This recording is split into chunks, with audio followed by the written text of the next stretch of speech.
All right, yes. Welcome back to this channel. Thank you very much for staying with us. Yes, the Ghana U23 team is off or is on the road to Olympics in Paris. Paris Olympics 2020. Is it 4? Yes, 2024. Yeah. The Ghana U23 team has qualified to the Afcon 2023 to be played in June. Yes, the summer of June. Yeah, and that Afcon, no, Under-23 Afcon. 3 best team from the that particular Afcon. So the winner of the Afcon, the second place, and the third place teams will qualify to the Paris Olympics over there. And Ghana Under-23 team is on course to qualify for that particular Olympics. The last time we qualified was Athens to Olympics in Athens. Yeah, then that was last time. That's like 2004. So it's been a very long time we qualified. But the first step was to qualify for the Afcon African Cup of Nations Under-23, and that is the qualifications the Under-23 team has gotten today when they won 1-0 over Algeria Under-23 team. 2-1 on aggregate it ended, and it was all about Fatawu Issahaku and then Ernest Nuamah. Fatawu Issahaku, Ernest Nuamah, brilliant players. We are going to dissect more about the games, yes, analysis about the game and everything, and then some players we can pick out and then praise over there. So do well to subscribe to the channel, like this video, hit the notification bell, and select all. Leave your thoughts and comments below in the comment section if you have any. It's always a pleasure to have you join us. Now, if you want to analyze the game very well, this is a game that we could have scored like 4 goals, because when the game started, like the first 25 minutes, the first 30 minutes, it was all Ghana, especially in the first 10 minutes. My goodness, Ghana, a lot of chances, a lot of clear-cut chances, but we couldn't just find the back of the net. And one important lesson I'm learning from this is that it looks like we have a problem with striking. We have a problem with strikers in general in Ghana. We see that in the Black Stars, and it's also happening with the Under-23. A lot of chances that we missed in this particular game, and it was very bad. Speaking about chances missed, obviously I cannot move on without speaking about Afriyie Barnie. Oh my word. Chances. You've gotten a 2 versus 1. Just squared the ball to Ernest Nuamah on the other side, and then Afriyie Barnie just kicked the ball to hit the defender of Algeria, and now we'll be asking for a penalty. You don't do that. When you have the proper ball, just kill the ball to the player. You see, so Afriyie Barnie missed a lot of chances, and I was surprised. Clear-cut chances, even chances that he had to just beat one defender and then put the ball at the back of the net. Still, Afriyie Barnie was missing that. But like I said, it looks like it's a general problem with the strikers in the country over there. Now, we move on, and clearly you can see that in the second half of the game, Ghana was not so much in the game, but we had a perfect game management for that particular second half. We knew that we just needed, we just had not to concede, and if we don't concede, we are qualifying for the African Cup of Nations. That's exactly what they did. You were not seeing a lot of clear-cut chances in the second half like it was in the first half. Yes, we saw 1 or 2, but it wasn't too many.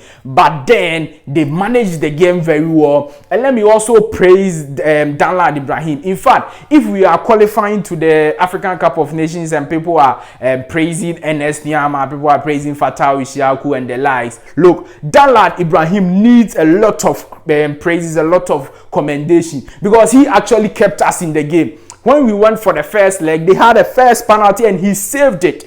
The second penalty, unfortunately, they scored. If they had gone up 1-0 in Algeria, maybe it would have been very difficult for us to qualify. But yes, Danlad Inbrahim, even in Kumasi too, he had some point blank saves to keep Ghana Ghana Black Meteors in the game, and Danlad Inbrahim, a very solid goalkeeper. The back line of the Under-23 team also did very well in that particular regard. When you go to the midfield, the likes of Dominic Insobila, brilliant player, Dominic Insobila, the way he will sitting as a deep lining playmaker, as a defensive midfielder, but the way he will he's still creative. Even as a defensive midfielder, is a brilliant one. And you know that the coach of the Black Stars, Chris Hughton, was at the stadium watching this game. So he's actually pinpointing and studying some of the players, and that is the reason why it's a bad decision for Afcon not to come and play these particular qualifiers. Because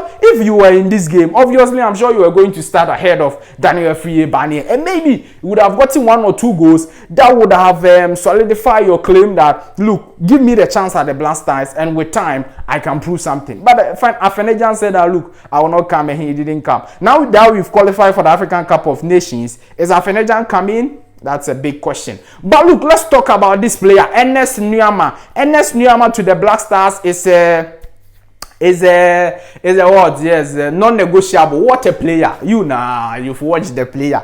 Talk about the player in the comment section. What did you see about it? What do you love about Ernest Nuamah? My word, speed. That is pace. That is dribbles, strength, eye for goal. The chances he will create, the spaces he will occupy. He's just a full package.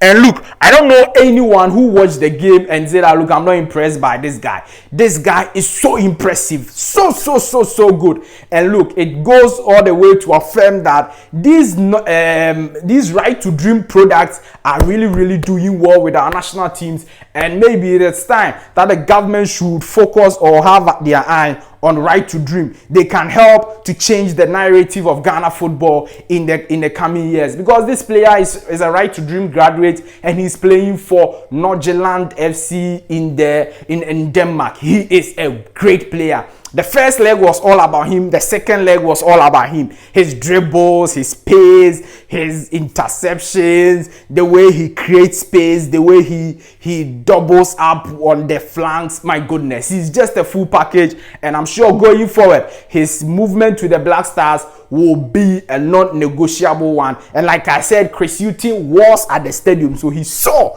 the quality every Ghanaian who watched the game saw. Can I say anything else about Fatawu Issahaku? We all know the quality Fatawu Issahaku brings to bear, even with the Black Stars. We've seen him exhibit great quality from him, and that is what he did today. That is what he did in the first leg, and that is what he has helped Ghana to qualify to the Under 23 African Cup of Nations. He scored a goal, and of course that was from a brilliant assist. That was as a result of a brilliant assist from Ernest Nuamah, and that was a beautiful one. Fatawu Issahaku there, he's a great player. We all know, we all know he's a quality player, quality player. And that was a very great one. Yeah. So these are some few thoughts. We should go to the African Cup of Nations and do very well. Like I said, we should ensure that we are part of the last 3 or the first 3. Yes, the first, third, and the first, second, and third teams in that particular competition, and that will ensure that we've qualified to the Paris Olympic Games to happen somewhere next year. Thank you very much for staying with us on this channel. Please do well to subscribe to the channel, like this video, hit the notification bell, and select all. Do well to leave your thoughts and comments below in the comment section if you have any. It's always a pleasure to have you. Definitely, I'll see you in the next update.